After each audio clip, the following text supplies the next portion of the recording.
Hello, hello.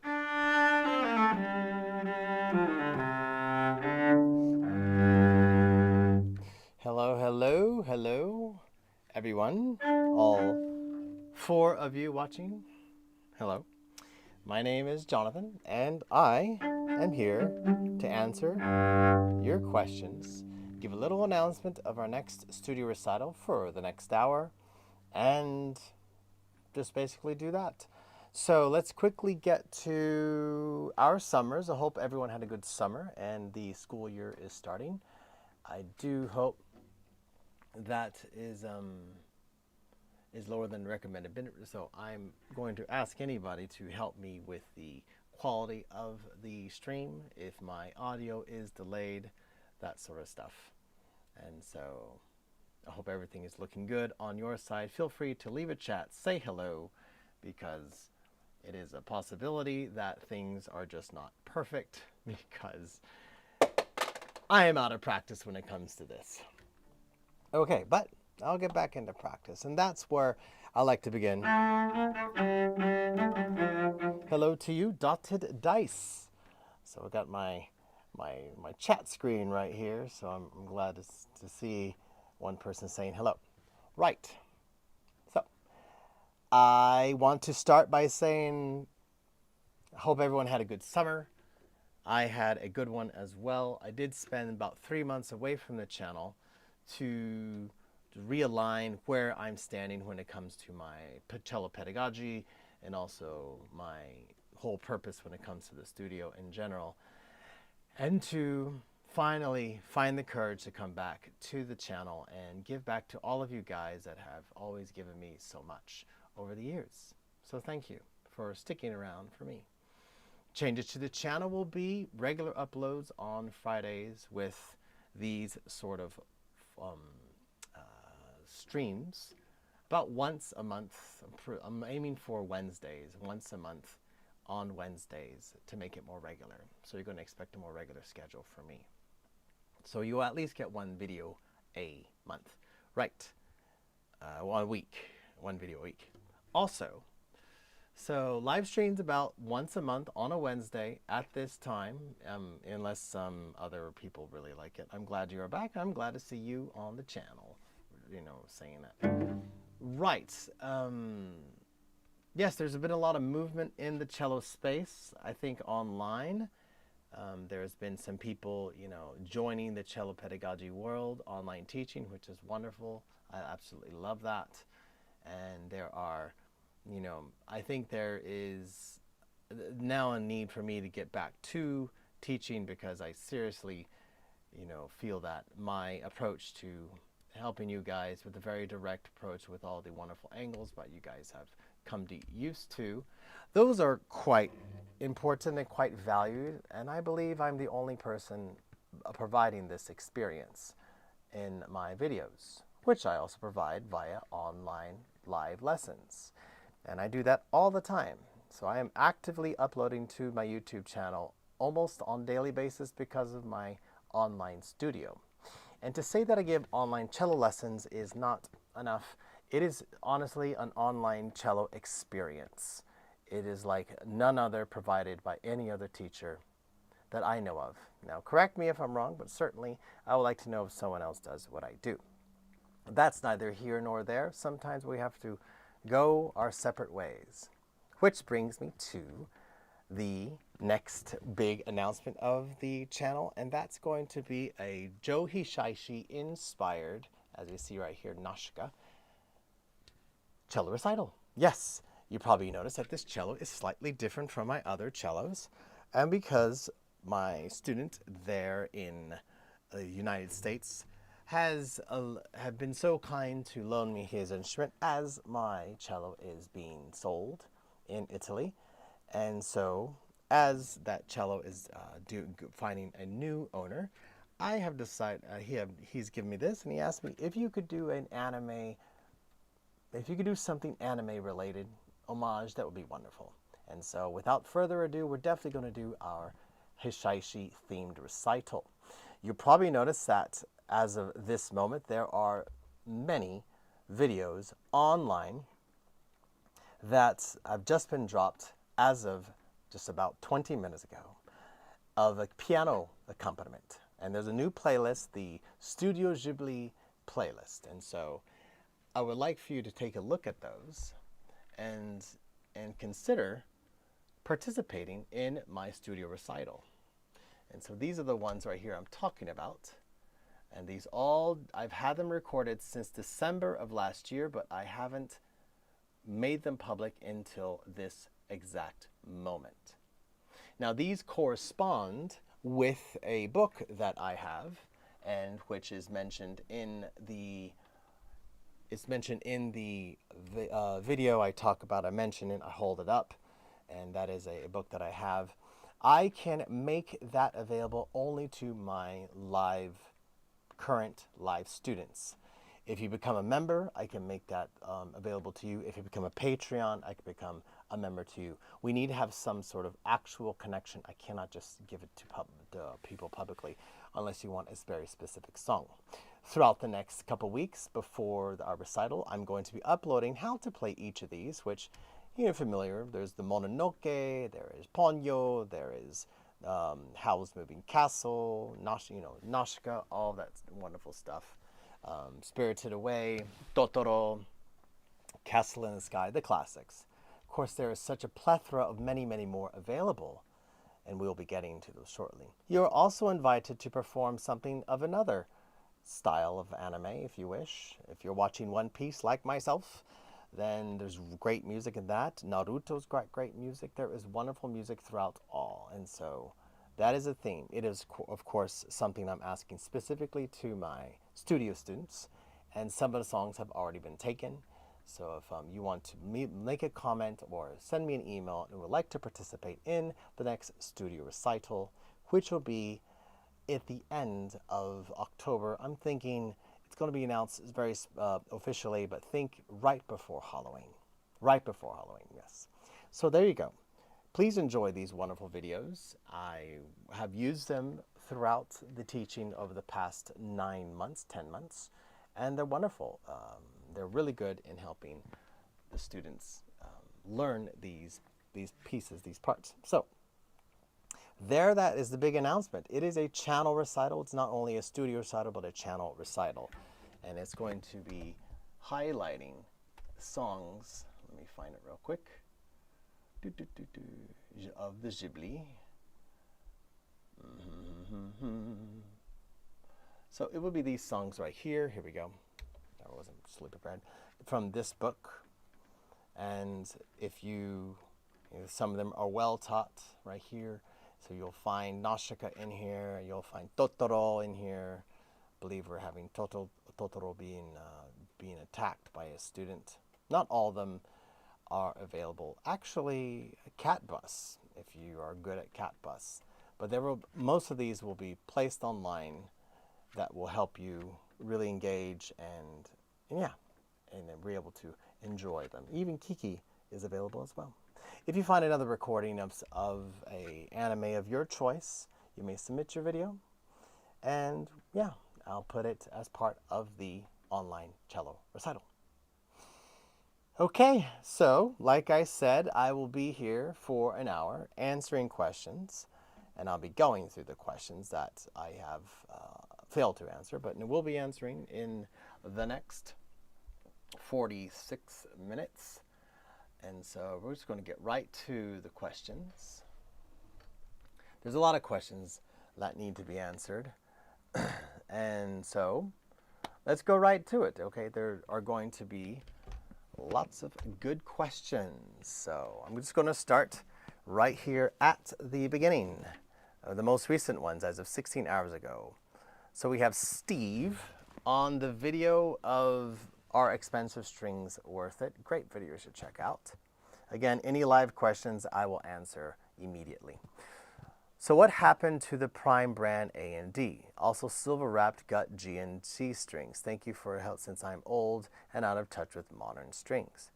I've never heard of the Prime brand or Prim brand of A and D. There are silver wrapped gut strings out there. I don't use them. I particularly don't like gut strings because they don't hold their intonation very well, and they're quite expensive, and they don't last very long. but they do exist. There you go. We have a comment. Let's look at the skeleton keys. Yeah. Oh, here we have a good question right here. Lately, he said, Jonathan, welcome back. This is from The Lord Will Provide, 144. Oh, God bless you too. Hey, welcome back. Lately, my pinky has been locking up when playing in fourth position. It seems like the muscles are tight and locks up. Maybe. I need help. Do you have any advice? So we have a question here on the how to play all major 2-octave scales on cello. And this is concerning the locking of your fingers. Your fingers right here will sometimes lock. Now, that is due to various reasons. If you have a knuckle locking, it could be a swelling of the tendon, which if you have seen my video about trigger finger, then I'm not going to diagnose via a comment over online. But let me just take this out here. A funny thing. See, I'm just getting a little sound problem. But it could be, if it's an ongoing problem, it could be trigger finger. I suggest it could be a swelling of, well, most likely it's the swelling of the tendon in that joint right there. Come on. Most likely a swelling of that joint. And just doing a little. All right. I don't know why it's looking like that, but it is.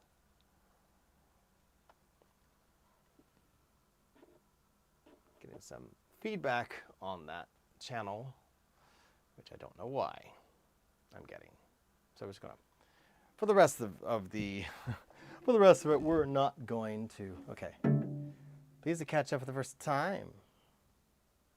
Thanks for the invitation. So, yeah, thanks for coming along. Caleb Pilgrim. The sound is okay, good. I took away a channel because, I don't know, something's happening. We're live, right? So, anyway, I cannot and I will not diagnose over a comment on YouTube, but when you have a locking digit, which I've noticed in the teaching of over the years, which I've been doing for 25 years plus, it's been a long time, sometimes as we develop our joints, we have some rigidity in the joint, which can happen. And so don't push so hard. If you're especially new to the instrument, don't push so hard because your joints have to get used to this pressure that you're using on them, especially the little one right here. Push just to the point, and if it locks and you're having consistent problems of it sort of blocking, not necessarily locking, then I suggest adding, I know it's kind of funny, but it works, getting some proper healthy fats in your diet. Really getting those things, using various creams that you can use on your hands to help with with your joint health. And so, but ease your way into this world of pushing down on these strings. Use as little as possible where it doesn't lock. Of course, I've been playing all my life, so I don't have that problem. I have other ones. Psst, no, Mike. See, I should have locked my cat out of here. He wants to jump on the keyboard. We're not going to do that. No. Whoa, no, psst. Come on, hands. See, he's making a cameo. We're live right now, Raslan. We're live. Right, get out of here. So, find some sort of remedy before going to medicine, but the blocking is the cause of, again, and what I've experienced with trigger finger is an inflammation of the digit of the tendon inside. And so it could be that. It could also be your finger is simply just not used to making that, and it needs to develop slowly its strength in the muscles and the tendons. In the same How to Play All Major 2-Octave Scales, how can I buy this book? And so you can certainly buy my scale book on Amazon. And so I've been making these more videos of my scale book on the channel, and you will be happy to know that I'm going to be adding a lot more content to the cat chooses to come into the room when it's no one, he never comes in here.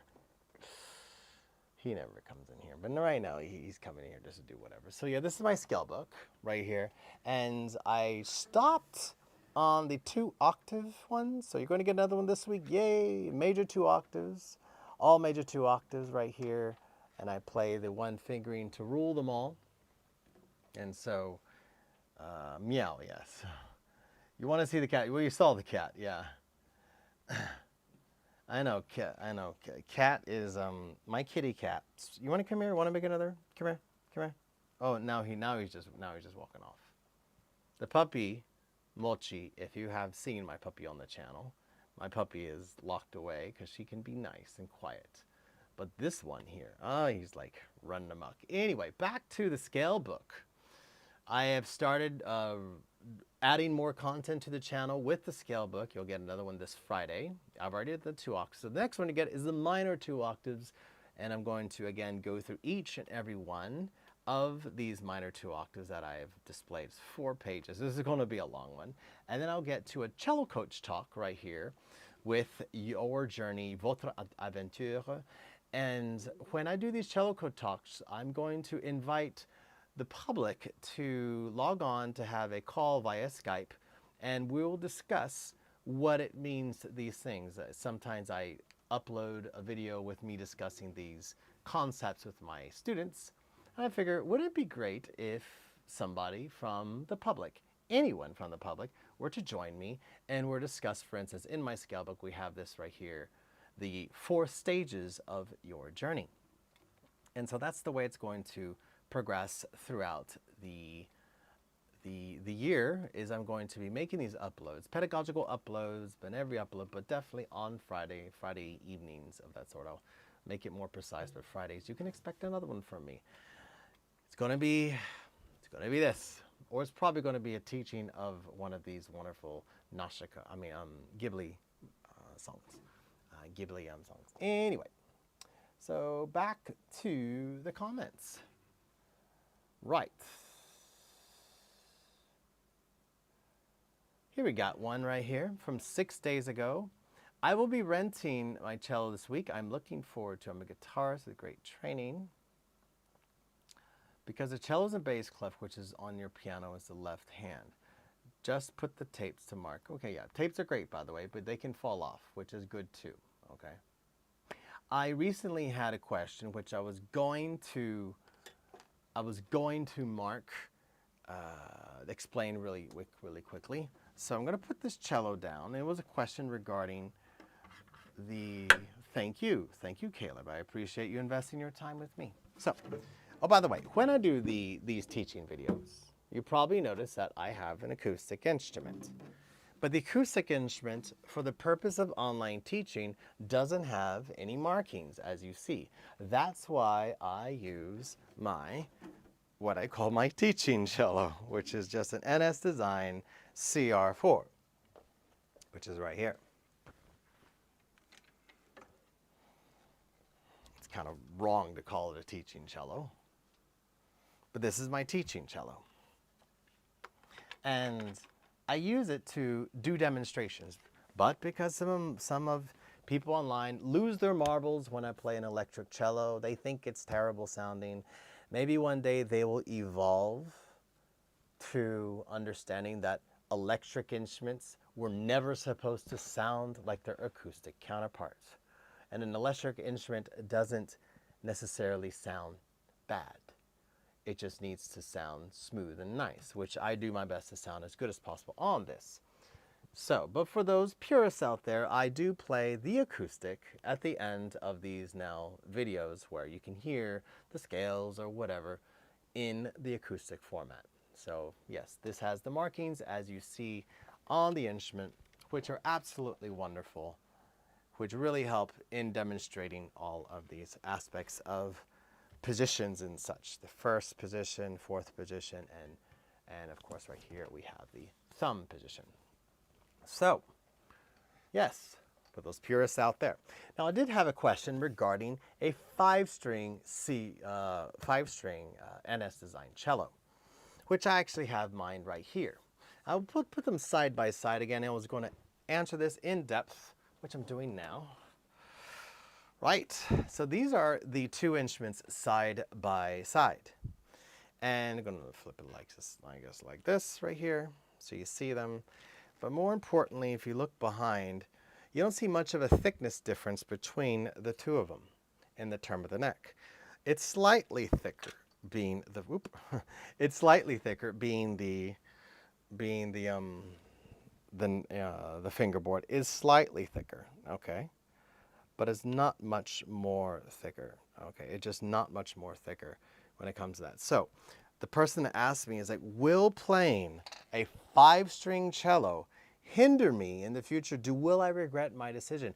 If you got a CR5 or an NXT5 from the NS Design, you will guaranteed not regret this. This is, in my opinion, the highest quality, if not the best quality electric solid cello available in the world, hands down. Ned Steinberger, which is an interview on my channel, is a pioneer when it comes to this, and he really has gone the opposite way of making good basses, good cellos, and violins. And his whole purpose was to make a great sounding instrument. If you get the five string with the low F or the high E, you won't regret it. It's very playable. I had a six string at one time, and that just was too much. The five string really translates into a good playing experience. I opted to keep the A and go for the low F, so I don't have that interference. So there you go. To the person out there that wondered about their decision for the CR5 or their five-string NS Design cello, fret not. That's always a silly joke I make. It's a good decision. Okay, let's continue. And if you are joining us on the chat, you can certainly ask a question, which I will prioritize. Again, these are going to be more regular. And since we're talking about these things, I'm going to go to a question that was specifically asked in my studio to my student Farah, which is like, here we go. See, what I would look at, here we go. She's looking at getting a bow, okay? And she's looking at the Arcus Musine Cello 2 bow, yes? Oh, by the way, she's also selling her cello, which will bring me to another aspect of what I'm going to do, another evolution in the cello studio. I am selling my cello. She is selling her cello. I know a lot of people who need to sell their cellos, and I just realized I have built a platform here on the channel. I like doing product recommendations. No, it's not just about music and pedagogy and people, and you know, it's about so much more. And I talk about luthiers, and I do want to be a full resource. And on the channel in the future, cellocoach.com, I'm going to open a marketplace for those of you who want to sell your cellos throughout the world. And so even we may be able to connect you with some people. So get in contact with me, send me videos, send me pictures as we've done here, and I will post that on my website. And as you see, we have on the channel 50,000 subscribers. And you will be able to then diffuse on a global spectrum to, you know, thousands, tens of thousands of people, your cello for sale. And I'm going to put my cello on there. Wherever it is, you name your price, you name all the details and things of that nature. And I'm going to start opening that in my website. And if you're unfamiliar with my website, cellocoach.com, then I suggest you get acquainted with it, because you can buy MP3s, you can buy scores of all sorts of different types. So for instance, his is Ave Maria right here. And if there's any problem, I'm a one-man show, but if there's any problem on my channel, I will definitely help you and make sure you get what you ordered, okay? It's all the good stuff. It's sometimes we have failed orders. If you ever have a failed order, don't give up. Contact me. I'll make sure you have it. So we have a question from Dotted Dice. Hey, I love having like, it's like, I remember having like a personal like discussion right here. I only have 5 people watching, and that includes the 2 of you. So there's 3 other people like just lurking, watching. Um, why are you selling your cello? Oh, a marketplace is an awesome day, doesn't it? Why am I selling my cello? I'll tell you. Because sometimes we have to take a step back in life and reevaluate our priorities. And so I've decided to take a step back and rebuild myself on a more logistical financial perspective, and make the sacrifice and sell my beautiful Edgar Roos cello via Edgar Roos, of course. It's at his shop. And then just start anew. I'm going to start like you guys. I'm going to get me a cello, a Chinese cello, Amazon cello, and I'm going to build up from there and show you just what these all stages are. And so many times you see online person playing a ancient instrument, which I don't care about, or like comparisons of $1 million instruments to nothing. But I'm going to start just like you guys. I'm going to start at the beginning. And this instrument right here, which I have, which is absolutely lovely, is, you know, a standard student size, student instrument from Europe. I don't know, like 6, 9, 10,000. I don't know how much it is, but it's a good instrument, well played. And so, yeah. And eventually this one will be for sale as well, because he's probably never going to play it again. So there that is. That's why listening, not lurking. Hello, Christine. Haha. There we go. We have 4 people now of the 5 are watching. I hope there's yeah. So there that is. There will be an online marketplace, and if you ever have any questions, you can always go to my website, do it a contact. There's a contact form which you can fill out and do all that good mess as well. I post on Twitter or X, and I do sometimes on TikTok and also Instagram, but I do post on Twitter and on the Facebook. Even though I don't really like Twitter right now, it's become an interesting, odd place, but that's not neither here. Okay, let's continue looking at these questions. Again, if you have any questions in the chat, I will answer them for the next 27 minutes. Here we go. How to play arpeggios in 1 octave with the same fingering. What maker of the cello has the dots instead of tapes for its positions? The C, R, or all of the Ned Steinberger NS Design cellos have that. So that's the one I have.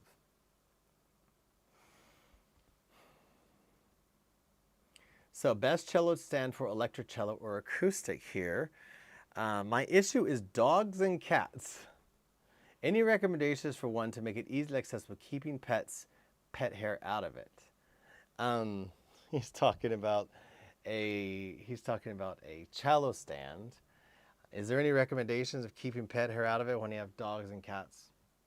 I guess vacuum, clean more. And so, yes. Let's keep going. Let's keep going. See. Here we go. How to play with a cello with a bow on cello. Pretty old video from Essential Skills. Can you please make an explanation about how to bow correctly? How to decide whether it should be up bow or down bow? Are there any rules about it? Of course there are. All these answers I have already done on my channel concerning the up bow and down bow. But just recently I played a song, and so when there are rules when it concerns us, the down bow, or tirer, en tirant, the pull, so in pulling, is this direction, and the push is that direction.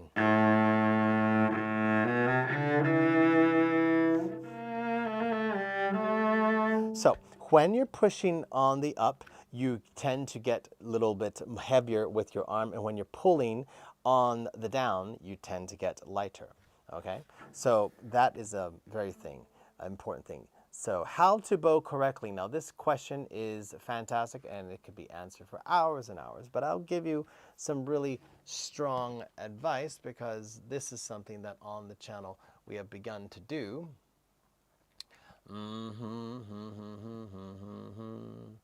I have this wonderful document that I'll go in depth, written in 2008 by George Mertens from Australia, talking about how to, if you want this, email me, I'll send you a copy. You can also find it online. And we talk about the invariable and variable elements of cello. For instance, the two invariable elements is the tilt of the bow and the direction of the bow, which was mentioned in your question. So the tilt of the bow, I mean, the direction is very binary. It's this direction or that direction. While the tilt of the bow we tilt toward, or we have toward this direction. The reason why we do that is because we want to have this cat hair for life, of course. Glad you're having one. Well, thank you, Christine. I appreciate it. I'm glad you enjoyed our videos, our recitals. We're going to have more of them. You can always participate if you wish. So here we go. I'm doing this. Let's kind of pull this a little bit. This is so annoying. There we go. If I start with the bow flat, if you have your cello out right now and you put it flat on the string and you put your bow hand as such and relax it, you have a break right here. And we want to be able to use this part of our hand a little bit more. And so we turn it, and essentially what I'm doing, I'm flattening the wrist so that I can do this with the primary motion, the motion before the movement. I have a video on that as well. And that's adding an extra set of subtlety, nuance to your playing. When you play only from your shoulder, like this, and I'll show you. So I'm going to lock the whole arm. This is the sound you make. Okay? Wait. Get my second. It's good. See if it's going to sound good right now. Let's see. All right. See? We're live. Cat hair for life, isn't it? So true. Right. So to really drive this home, I'm going to do this. Right. So I'm locked to my only, you're going to see articulation where you're going to have only articulation. There we go. Only articulation from my shoulder, okay? And now I'm going to articulate primarily from my elbow, but nothing else is going to move. Okay? So it slides a little less, but the moment I reach the outer ends of my bow, it starts to arc. And we don't want that because we need to add wrist. So now I'm going to add motion from articulation from the wrist and the elbow, but not in the fingers, okay? Now, you probably hear that little bit of scratch. And we need to add a little more subtle touch to the bow.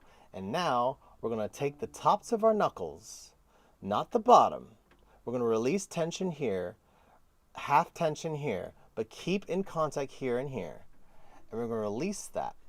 And now we can soften the initial touch.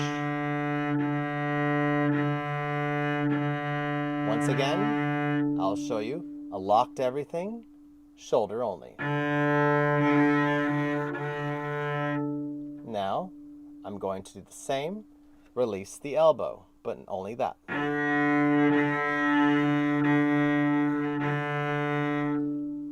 Not almost there. Let's give it some wrist, elbow, and shoulder.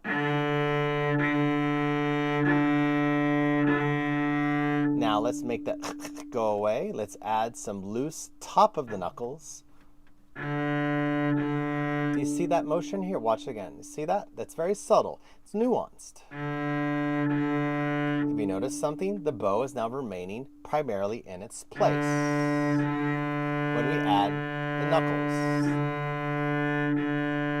Because remember, the cello bow is something that is intended to interact with the string. The idea that the cello bow hold is something that we always are doing is a fallacy, yeah? You can do anything you want. You can do this, I don't care, because when you're full out here, you'll lose those digits, okay? The point about the cello holding this part of the cello is cello bow is you're not necessarily holding it as much, you're guiding it. Now I was playing snooker yesterday, and you use the pool, the stick, the cue, if you will, of the sport, and it's intended to be engaged with a sort of target part right here. Well, this is, we're not playing snooker, we're not playing billiards or pool, we're playing cello, but the concept is the same. What the bow is intended to interact with the string, and when you do so, you don't need much. You don't need much. You need something pulling the bow against the string, which is again these muscles here, and a good grip. And then you need some articulation, of course, in the arm to keep that happening.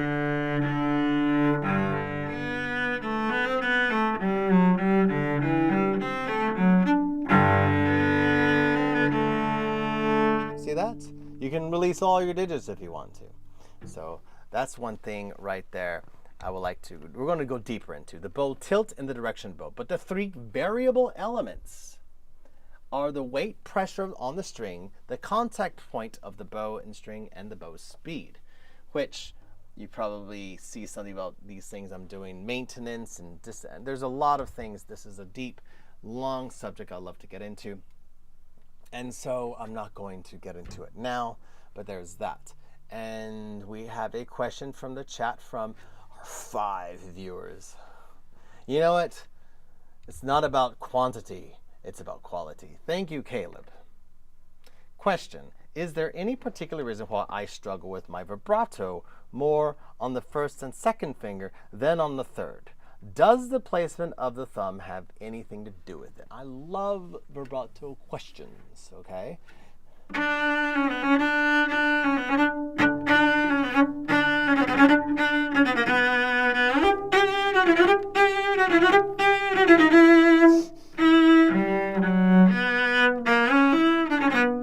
So, when you are playing these pieces and whatever you want to play,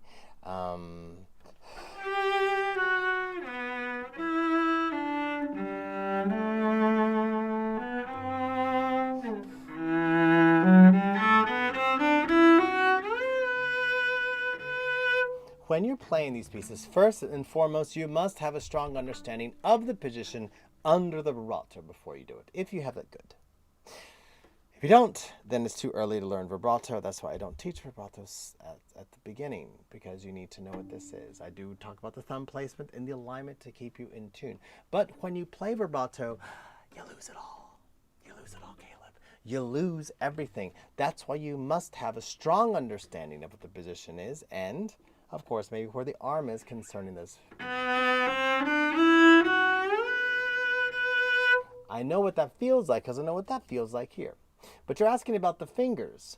It's easier to play vibrato on the third and fourth finger because they're further from the core of the hand. And as you're moving, this takes a lot more because here, all the weight of your hand is falling against it. So it's actually the easiest finger to play vibrato is the fourth finger because the weight of the arm comes down on the hand. You're using that.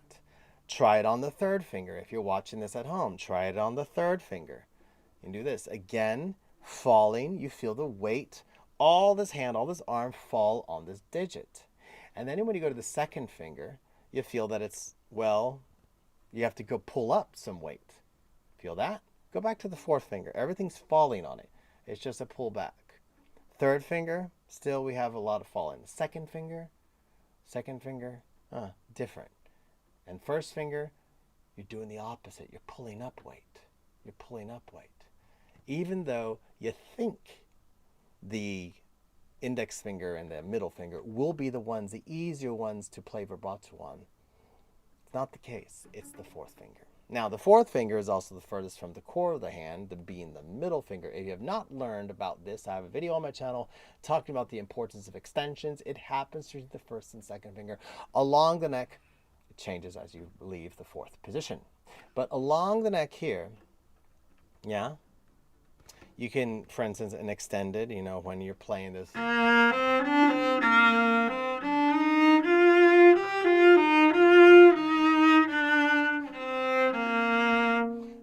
When you go back into your position, you put your hand there, but when you are in vibrato, you lose everything. So Caleb, you can lose the thumb. You can certainly use it because the vibrato is a motion necessarily up and down. You're not going to be thinking like an arc like this. It's an up and down motion, and yes, it is as if you're going camping and you nail down your little stake into the ground, and then one of your friends comes and starts just kicking it back and forth. Or your little brother or sister or somebody. That is literally what vibrato is. You slow vibrato down. That's what it is, but quickly.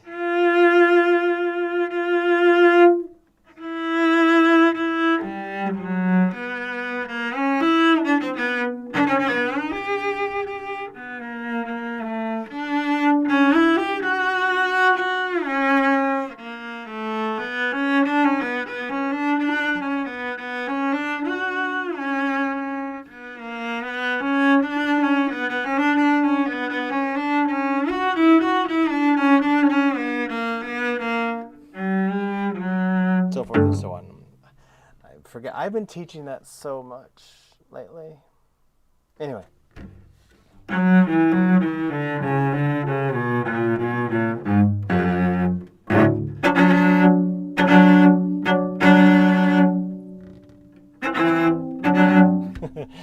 Yes, using vibrato, you must have a solid and confident understanding of the position by which you're vibrating into and out of. So, I hope that was helping you with that. The placement does have an effect. If you want to learn more fat vibrato, then certainly you can do that.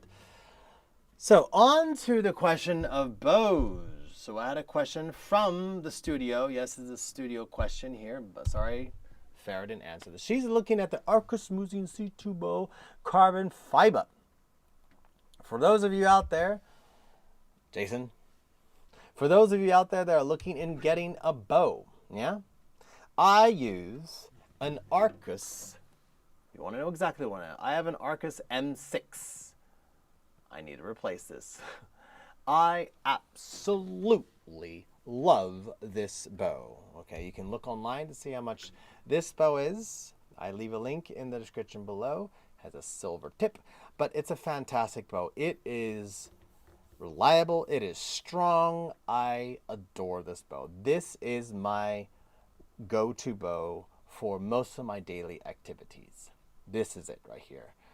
If I can recommend something to all cello players, is to have a carbon fiber bow in your arsenal. Absolutely. Whether it's Arcus, now I'm a strong supporter of Arcus Musing. Musing is his lower label. It's not his. The Moose are basically Musing bows. They're very, very good. Coda makes good bows as well. But this gentleman right here, which I have had the chance to meet in person multiple times, he is a good guy. His business practices, maybe not the best in some people's very limited opinions, but he's always treated me 100% correct. Hey, mistakes are made all the time, but nobody dies, right? So, if you want to get an Arcus Musing bow, get it. But only get it after you have upgraded your instrument, after you have built a strong repertoire of things that you are looking for. Knowing that you want something. You just don't change the bow thinking you're going to play better. It's like changing your shoes, basketball shoes, and thinking you're going to jump higher or play better. You may feel something different. The novelty sound feels good, but it doesn't necessarily make you a better athlete. And as musicians, you are specialized athletes. And these are the various apparati of our instruments. Now, that's not to say that I don't have my collection of Excaliburs right here. Glad that makes sense for you, Caleb. 6! Look, there's 6 of us watching. Woohoo! Such a fall from grace. You know what? It's okay. I've been super unreliable for such a long time. I'm just like, this is a mid-week sort of thing here. Check this out. Now, these are my Excalibur 1, Excalibur 2. I was so happy to get this bow returned back to me last year from England, from a person that, well, doesn't need to be mentioned anymore. And so this is Excalibur 1, so very happy to get this And these are fantastic bows and Excalibur 2. I'm going to pick up Excalibur 1. They're made by the same luthier, and they're upwards right now. Geez, I think they're valued at around 4,000 American. That bow right here is 20, I don't know, somewhere above 22,500 euro. So yes, this is delicate. It's made of wood. It can break. It breaks down a lot quicker, but it's an absolute fantastic bow. So when I am playing, yeah, they will come back. I gotta like do this more.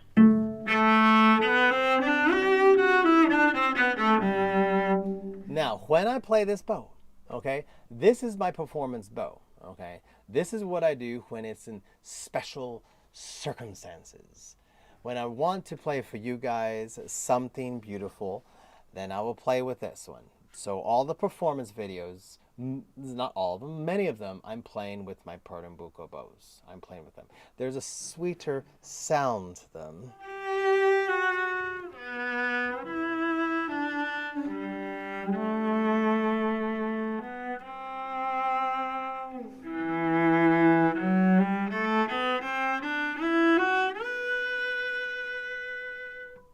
They're just sweeter. This is made by a bona fide bow master in California, in San Jose, California, John Lee, a good friend of mine, friend for life. I value him very much at Kamimoto Strings. And this is his best model of bow, the Viom style cello bow. This is what made him a bona fide cello master, a master bow maker, and won him the gold medal in the mid-90s. Yes. And so each bow maker has their own strength, if you will. And so if you are looking to get a bow of high quality for performance, certainly get a handmade Pernambuco bow. Here where I live in France, there are bow makers here that also have their different strengths.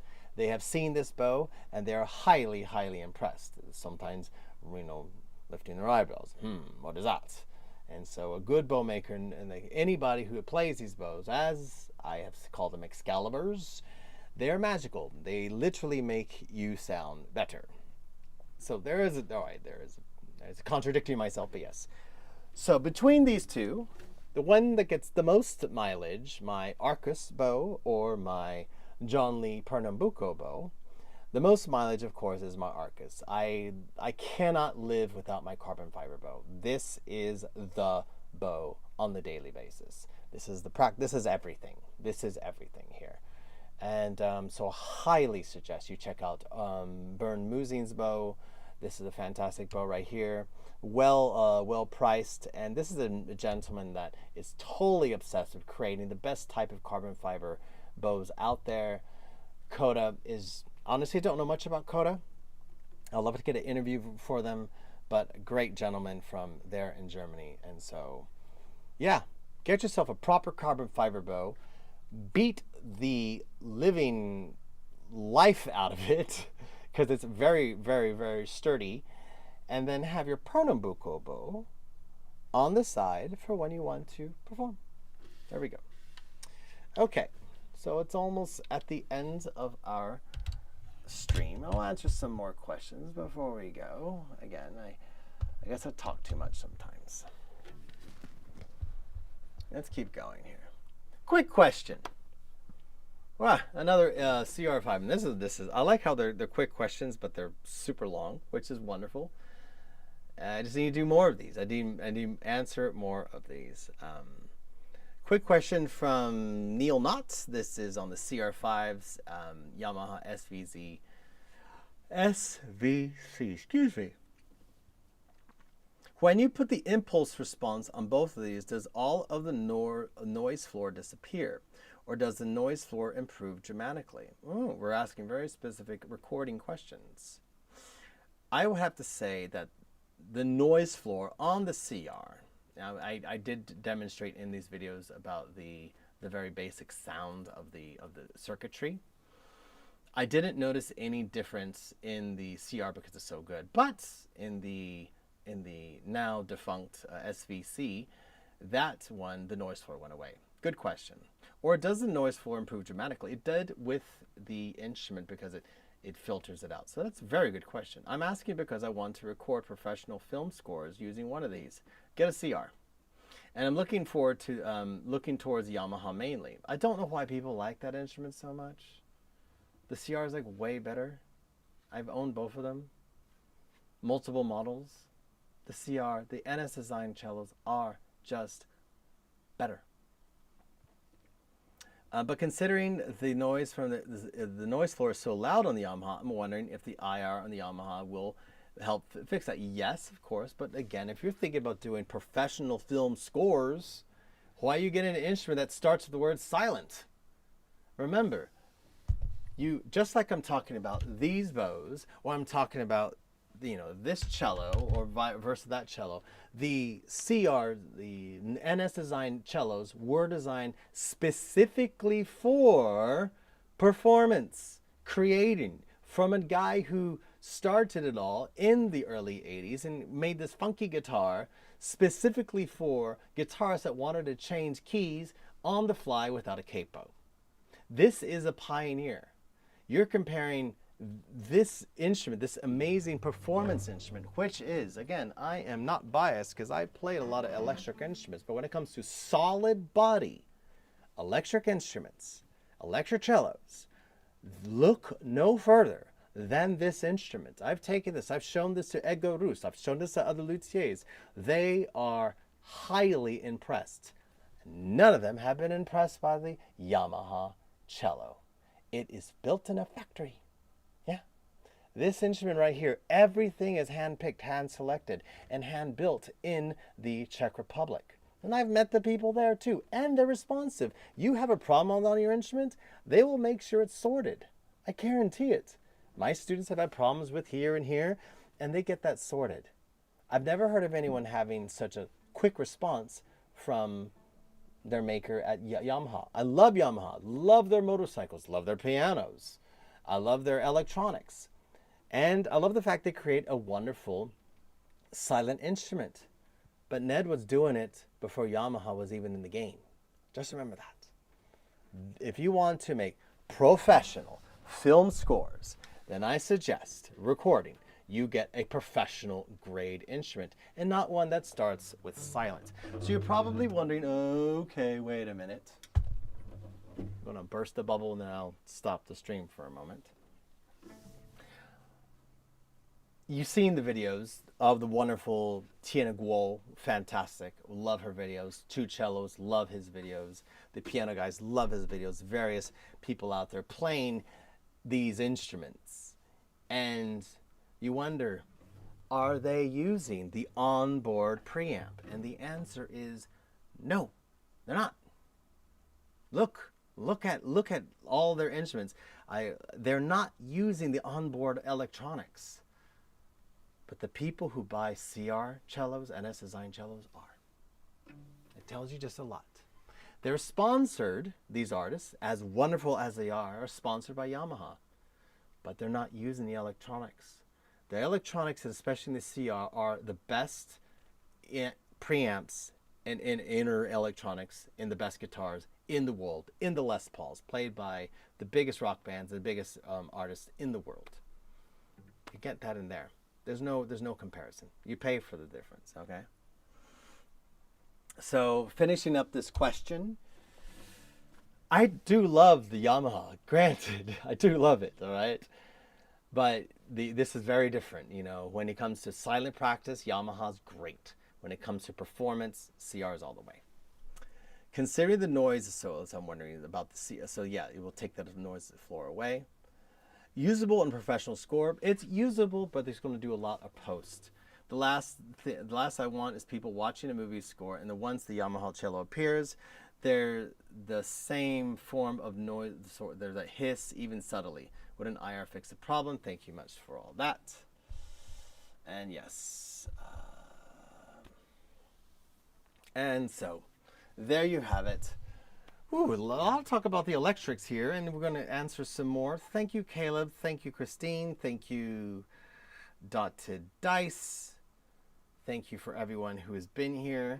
Whereabouts in France are you? My area of My area of France is a desert for all things cello. My area of France is a desert for all things cello.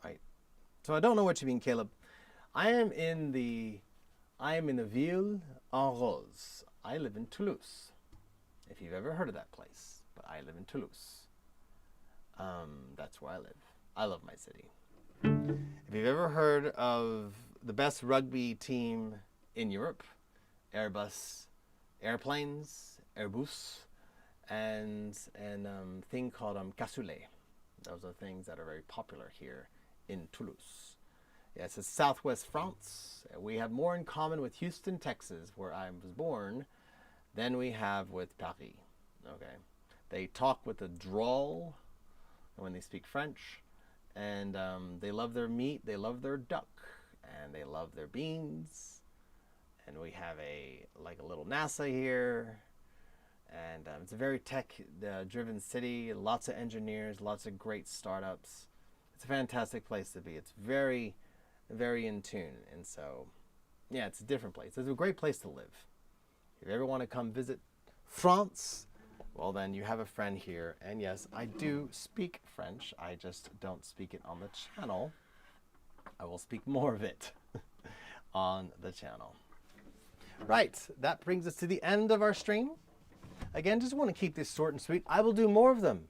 Going to post on Fridays, stream on Wednesdays, probably stream every 2 weeks, and I'll see how that goes at least. So maybe stream next week. I don't know how that's going to happen, but there are just so many questions for me to answer that I just need to, just do more of these, I just need to do more of them. And so I'm back, people. Through the 7 broken hearts, through the betrayals, through the problems with the mind, the heart, the soul, all the la-di-da. I need to take care of my kingdom. The kingdom is you. The people are you. Sometimes I meet you, which is great. Sometimes we meet in person. Sometimes we meet online. But it matters. What we do in life matters. So, thank you all. Almost no cello teachers, no luthiers, no proper music shops in my area is what I meant. Oh, yeah. Well then, Caleb, if you want to get in contact with me and we can have lessons, you will see, if not the past, 10 years I've been on YouTube, if you haven't seen the past 10 years, what it's like to have an online cello experience and really bring this to as a medium, not just for lockdowns, but actual viable medium of learning. This is what I do.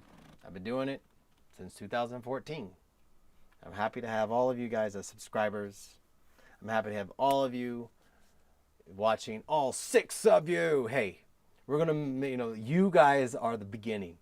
My subscribers that I started when I was like 5, 10, 50 subscribers, I sometimes still talk to them, yeah? So for my 6 that are watching, my 6 that are watching there, you are the core. You are what makes everything good. Thank you again. Check out the video on Friday. Probably going to be some pedagogical video or something related to Joe Hishaishi. Check out the new videos on the channel regarding the accompaniment. If you want to participate, you can always find my contact in the descriptions, and I will see you as you travel along your own journey of music discovery.